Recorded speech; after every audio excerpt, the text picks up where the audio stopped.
hayig soon mayong adlaw or mayong gabi. Gusto lang tika i-inform na this month or this December nga pag maga-face ta o kanang New Year celebration, i-check nato ang atong enjoyment kung okay ba. It because usayang atong enjoyment wala na naka-align sa Ginoo. Some of Christian naga-inom o kanang ilimnon nga makahubog.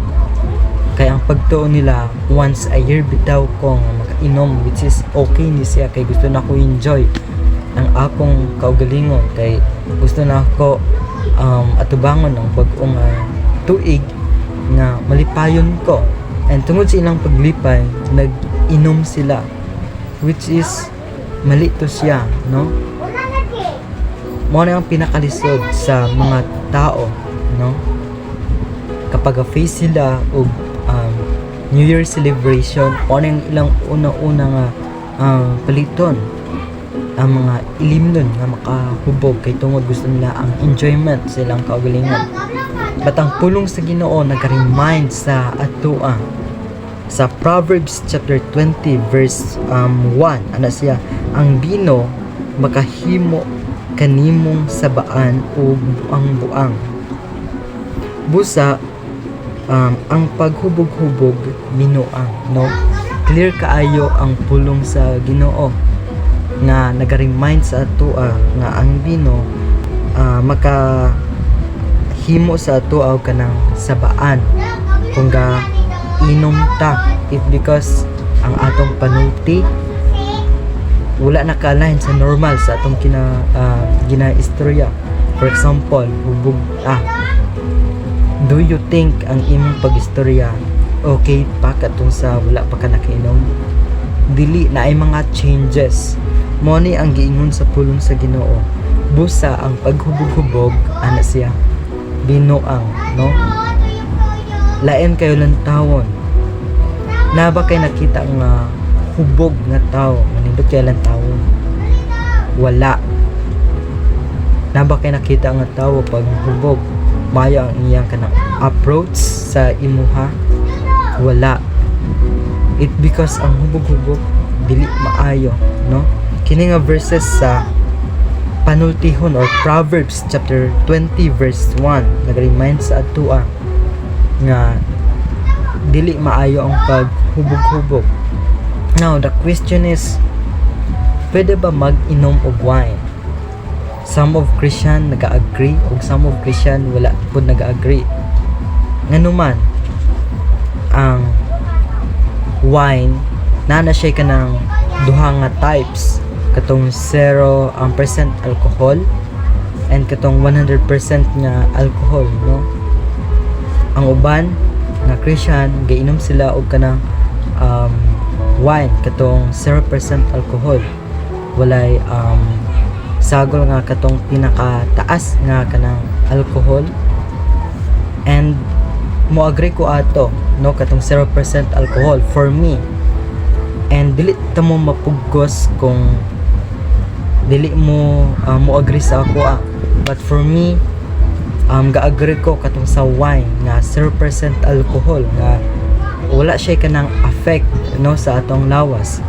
But ang pinakalisod nga wine nga akong ginaingon katong 100% alcohol na jud siya, kanang dili na nimo makontrol pag mainom nimo siya, lahi na ang imong feelings, no? Wala na ka sa maayo nga panghuna-huna. It because ana na siya kanang cost sa imuha. And dili na ko mo agree ato, no? Dili pod pwede mag-inom og wine nga katong ang 100% alcohol. It because lahi na ang cost sa atua pag mag-inom ta ato. But for me, again, dili na ako ma-blame ang uban nga Christian. Mo agree ko if gainom ko og kanang wine nga 0% alcohol, no? It because ang wine gani, di ba, katong sa last supper, di ba, nag-inom sila og wine and bread. And katong nga wine dili to siya makahubog katong giinom sa mga apostoles kauban ni Jesus Christ.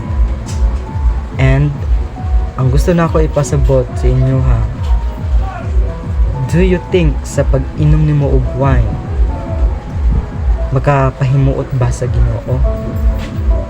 Or sa katong giinom nimo nga wine maayo ba to siya? As long as sa atong pagkaon or sa atong pag-inom i-consider nato sa Ginoo, ang atong motives clear, moagri ko ana. For example, ga-drink or ga-inom ko og wine katong 0% alcohol.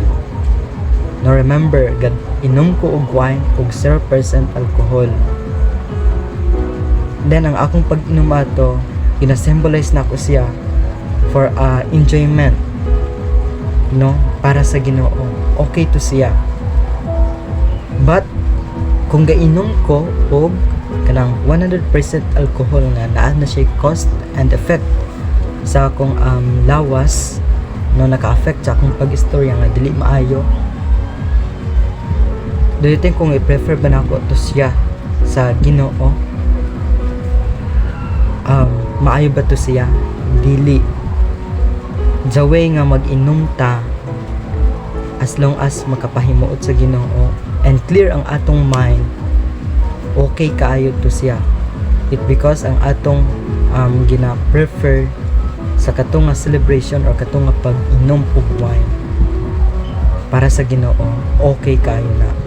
But again, this December nga sa pag-utubang nato sa bag-ong nga tuig, I would like to remind, especially sa mga Christian, nga dapat dili maghubog-hubog, no?